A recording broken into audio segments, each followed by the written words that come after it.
তেল স্থাপনায় হামলা, তেহরানে সড়কের পাশে আগুনের নদী।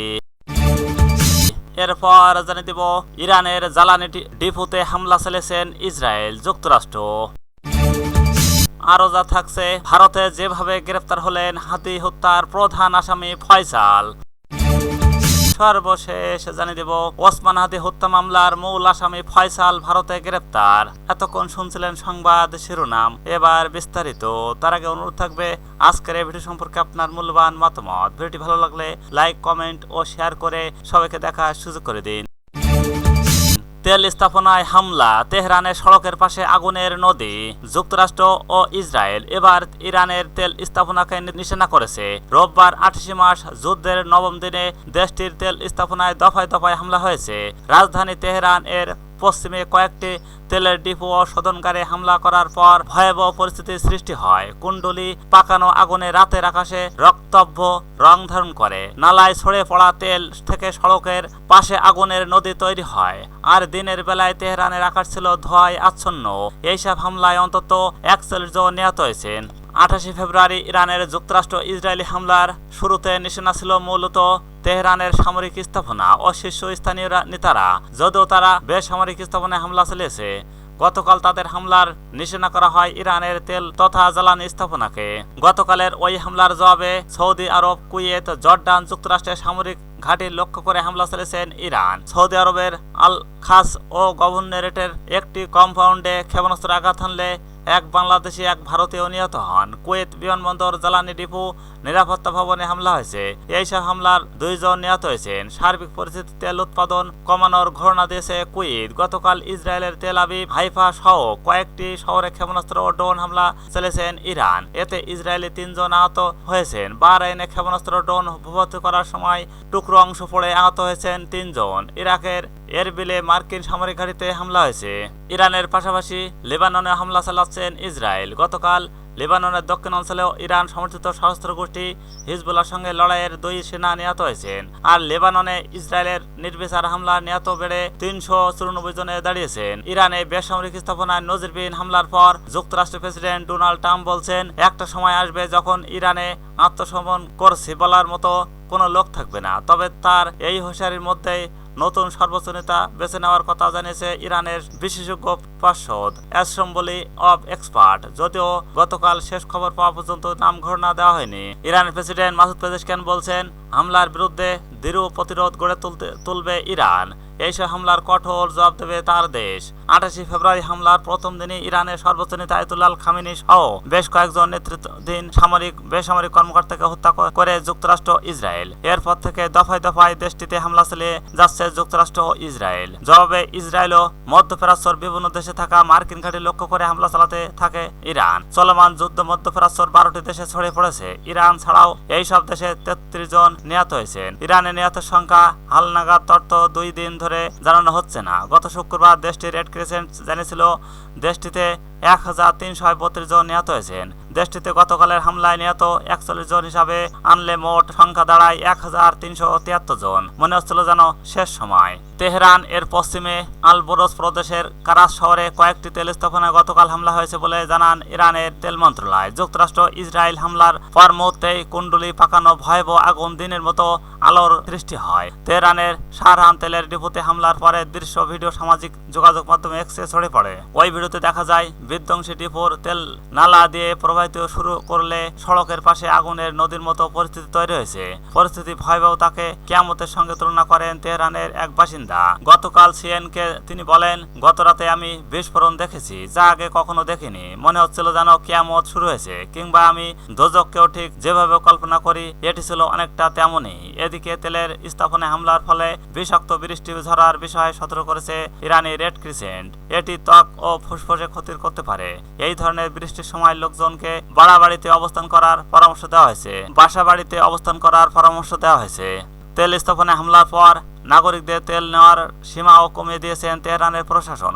শহরের গভর্নর মোহাম্মদ সাদেক মোতামেদিয়ান বলছেন, একজন ব্যক্তি দিনে 20 লিটার তেল নিতে পারবেন। আগে দিনে 30 লিটার নেওয়া যেত। তবে জনগণকে উদ্বিগ্ন না হওয়ার আহ্বান জানিয়ে গভর্নর বলেন, শীঘ্রই জ্বালানি সরবরাহ পরিস্থিতি স্বাভাবিক হবে।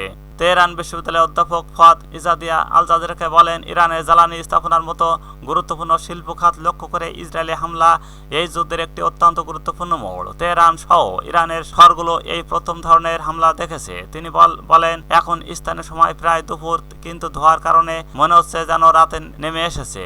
আমরা সূর্য দেখতে পাচ্ছি না। এদিকে গতকাল ইরানের ইস্পাহানে একটি বিমানবন্দরে কয়েকটি শিল্প প্রতিষ্ঠান, একটি ক্লাবে ইসরায়েলের বিমান হামলায় 11 জন নিহত হয়েছেন বলে ইরানের আধা সরকারি বার্তা সংস্থা তাসনিম নিউজ জানিয়েছেন। তেহরান ও কারাজে তেলের ডিপোতে হামলায় নিহত হয়েছেন 10 জন। নাজাফাত শহরে ক্ষেপণাস্ত্র হামলায় 20 জন নিহত এবং 50 জন আহত হয়েছেন। সেখানে একটি ক্ষেপণাস্ত্র আঘাত হানার পর উদ্ধার কাজ চলাকালে আরেকটি ক্ষেপণাস্ত্র আঘাত হানে।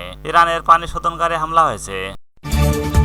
ইরানের জ্বালানি ডিপোতে হামলা চালিয়েছে ইসরায়েল যুক্তরাষ্ট্র। ইরানের রাজধানী তেহরান আশপাশের এলাকায় অবস্থিত স্থানীয় জ্বালানি ডিপোতে বড় ধরনের হামলা চালিয়েছেন ইসরায়েল। তবে যুক্তরাষ্ট্র স্পষ্ট করে বলছে, ইরানের মূল জ্বালানি শিল্প বা তেল গ্যাস রপ্তানি অবকাঠামোতে আঘাত করার কোনো পরিকল্পনা তাদের নেই। শনিবার 7 মার্চ তেহরানের তেল সংরক্ষণগারগুলোতে হামলার পর সেখানে বড় অগ্নিকাণ্ডের ঘটনা ঘটে। এই বিষয়ে রোববার সিএনএনকে দেওয়া এক সাক্ষাৎকারে মার্কিন জ্বালানি সচিব ক্রিস রাইট বলেন, এগুলো ছিল স্থানীয় জ্বালানি ডিপোর উপর চালানো ইসরায়েলি হামলা, যা মূলত দৈনন্দিন ব্যবহারের জ্বালানি সরবরাহের সঙ্গে সংশ্লিষ্ট। মার্কিন জ্বালানি সচিব বলেন, ওয়াশিংটন বর্তমানে ইরানের কোনো মূল জ্বালানি অবকাঠামোকে লক্ষ্যবস্তু করছে না। আমাদের লক্ষ্যবস্তু কোনো জ্বালানি অবকাঠামো নেই। ইরানের তেল বা প্রাকৃতিক গ্যাস শিল্পে হামলা চালানোর কোনো পরিকল্পনা ওয়াশিংটনে নেই। বিশ্লেষকদের মতে, বিশ্ববাজার তেলের দাম নিয়ন্ত্রণ রাখতে এবং অর্থনৈতিক বিপর্যয় এড়াতে যুক্তরাষ্ট্র এই সতর্ক অবস্থান নিয়েছে। ভারতে যেভাবে গ্রেপ্তার হলেন হাদি হত্যার প্রধান আসামি ফয়সাল, অবশেষে গ্রেপ্তার হয়েছেন ইনকিলাব মঞ্চের মুখপাত্র শরীফ ওসমান বিন হাদি হত্যার মূল আসামি শুটার ফয়সাল করিম মাসুদ। এই সময় তার সহযোগী আলমগীর হোসেনকে গ্রেপ্তার করা হয়েছে। ভারতের পশ্চিমবঙ্গ তারা গ্রেপ্তার হয়েছেন। রোববার 8 মার্চ বঙ্গবন্ধু পশ্চিমবঙ্গ পুলিশের স্পেশাল টাস্ক ফোর্স এসটিএফ এক সংবাদ বিবৃতিতে এই তথ্য জানিয়েছেন। বিজ্ঞপ্তিতে বলা হয়, শনিবার রাত পশ্চিমবঙ্গের উত্তর 24 পরগনা জেলার বনগাঁ থেকে তাদের গ্রেপ্তার করা হয়। এতে বলা হয়েছে, গোপন সূত্রে এসটিএফ খবর পায় বাংলাদেশের চাঁদাবাজি সহ একাধিক গুরুতর অপরাধ সংগঠনের পর 2 জন বাংলাদেশি নাগরিক দেশ থেকে পালিয়ে অবৈধভাবে ভারতে প্রবেশ করেছে। বর্তমানে বনগাঁ সীমান্ত এলাকায় আশ্রয় নেওয়ার চেষ্টা করছে। তারা সুযোগ পেলে পুনরায় বাংলাদেশে ফিরে যেতে পারলেও বলে তথ্য পায় পুলিশ। এই তথ্যের ভিত্তিতে অভিযান চালিয়ে 7 মার্চ রাত 8 মার্চ ভোরে মধ্যবর্তী সময়ে বনগাঁ এলাকা থেকে তাদের আটক করা হয়। তারা হলেন রাহুল ওরফে ফয়সাল করিম মাসুদ, বয়স 37, যিনি বাংলাদেশের পটুয়াখালীর বাসিন্দা। ঢাকার বাসিন্দা আলমগীর হোসেন, বয়স 34। প্রাথমিক জিজ্ঞাসাবাদে জানা গেছে, ফয়সাল করিম মাসুদ এবং আলমগীর হোসেন বাংলাদেশের রাজনৈতিক কর্মী ওসমান হাদি হত্যাকাণ্ডের জড়িত ছিলেন। হত্যাকাণ্ডের পর তারা পালিয়ে যান। মেঘালয় সীমান্ত দিয়ে অবৈধভাবে ভারতে প্রবেশ করেন। ভারতের বিভিন্ন স্থানে ঘুরে পশ্চিমবঙ্গের বনগাঁ এলাকায় আসেন এবং সেখানে থেকে আবারও বাংলাদেশে ফিরে যাওয়ার পরিকল্পনা করেছিলেন। এই ঘটনায় মামলা করা হয়েছে। আটক 2 জনকে সংশ্লিষ্ট আদালতে হাজির করার পর পুলিশ হেফাজতে পাঠানো হয়েছে। আদালত আটক 2 আসামির 14 দিনের রিমান্ড মঞ্জুর করেছেন বলে জানা গেছে। এর আগে জানা যায়, ইনকিলাব মঞ্চের আহ্বায়ক শরীফ ওসমান বিন হাদিকে চলন্ত রিকশায় গুলি করে পালিয়ে যাওয়া 2 জন ময়মনসিংহ সীমান্ত দিয়ে ভারতে পালিয়ে গেছেন। ওসমান হাদি হত্যায় মামলার মূল আসামি ফয়সাল ভারতে গ্রেপ্তার। ইনকিলাব মঞ্চের মুখপাত্র শরীফ ওসমান বিন হাদিকে গুলি করে হত্যার ঘটনায় মূল আসামি ফয়সাল করিম মাসুদকে গ্রেপ্তার করেছেন ভারতের পুলিশ। রোববার 8 মার্চ ভারতের পশ্চিমবঙ্গ প্রদেশের পুলিশের বিশেষ শাখার সদস্যরা তাকে বনগাঁ ও সীমান্ত এলাকা থেকে গ্রেপ্তার করেছেন। পশ্চিমবঙ্গ পুলিশের বরাদ দিয়ে ভারতীয় বার্তা সংস্থা এএনআই এর এক প্রতিবেদনে এই তথ্য নিশ্চিত হয়েছে। প্রতিবেদনে বলা হয়েছে, অবৈধভাবে অনুপ্রবেশ অবস্থানের অভিযোগ রাহুল ওরফে ফয়সাল করিম মাসুদ এবং আলমগীর হোসেন নামে 2 বাংলাদেশি নাগরিককে ভারতের বনগাঁ সীমান্ত এলাকা থেকে গ্রেপ্তার করা হয়েছে। পশ্চিমবঙ্গ পুলিশের স্পেশাল টাস্ক ফোর্সের এসটিএফ সদস্যরা রোববার তাদের গ্রেপ্তার করেছেন। গ্রেপ্তারকৃতরা বাংলাদেশ রাজনৈতিক কর্মী শরীফ ওসমান হাদি হত্যাকাণ্ডের সঙ্গে জড়িত বলে জানা গেছে। সংবাদ বিজ্ঞপ্তিতে এসটিএফ বলছে, চাঁদাবাজি, খুনের মতো গুরুতর অপরাধ সংগঠনের পর বাংলাদেশ থেকে ভারতে পালিয়ে আসা 2 বাংলাদেশি নাগরিককে গ্রেপ্তার করা হয়েছে। তারা অবৈধভাবে ভারতে প্রবেশ করে পশ্চিমবঙ্গের বনগাঁ এলাকায় আত্মগোপন করেছিলেন। পুলিশের কাছে বিশ্বস্ত তথ্য ছিল। তারা সুযোগ বুঝে পুনরায় বাংলাদেশে ফেরার অপেক্ষায় ছিলেন। তথ্যের ভিত্তিতে অভিযান চালিয়ে গত 8 ও 9 মার্চের মধ্যবর্তী রাতে বনগাঁ এলাকা থেকে ওই দুই বাংলাদেশিকে গ্রেপ্তার করা হয়। গ্রেপ্তারকৃতরা হলেন পটুয়াখালীর বাসিন্দা রাহুল ফয়সাল করিম মাসুদ বয়স 37 এবং ঢাকার বাসিন্দা আলমগীর হোসেন বয়স 34। বিজ্ঞপ্তিতে পশ্চিমবঙ্গ পুলিশ বলছেন, প্রাথমিক জিজ্ঞাসাবাদে জানা গেছে রাহুল ওরফে ফয়সাল করিম মাসুদ আলমগীর হোসেন বাংলাদেশ রাজনৈতিক কর্মী ওসমান হাদির হত্যাকাণ্ডের সঙ্গে সরাসরি জড়িত।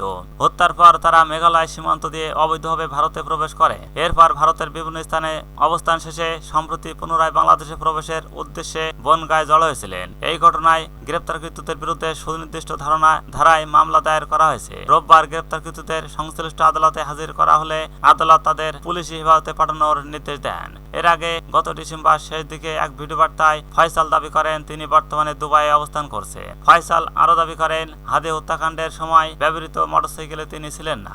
ওসমান হাদি তাকে মন্ত্রণালয় থেকে কাজ পাইয়ে দেওয়ার প্রতিশ্রুতি দিয়ে অগ্রিম 5 লাখ টাকা নিয়েছিলেন। গত বছরে 12 ডিসেম্বর দুপুর আনুমানিক 2:20 পল্টন থানার বক্স ও কালভার্ট রোডে হামলার শিকার হন ওসমান হাদি। মতিঝিল মসজিদ থেকে জুমার নামাজ শেষে প্রচারণা চালিয়ে সোহরাওয়ার্দী উদ্যানের দিকে যাওয়ার পথে মোটরসাইকেলে আসা দুই ব্যক্তি চলন্ত অবস্থায় তাকে লক্ষ্য করে গুলি চালায়।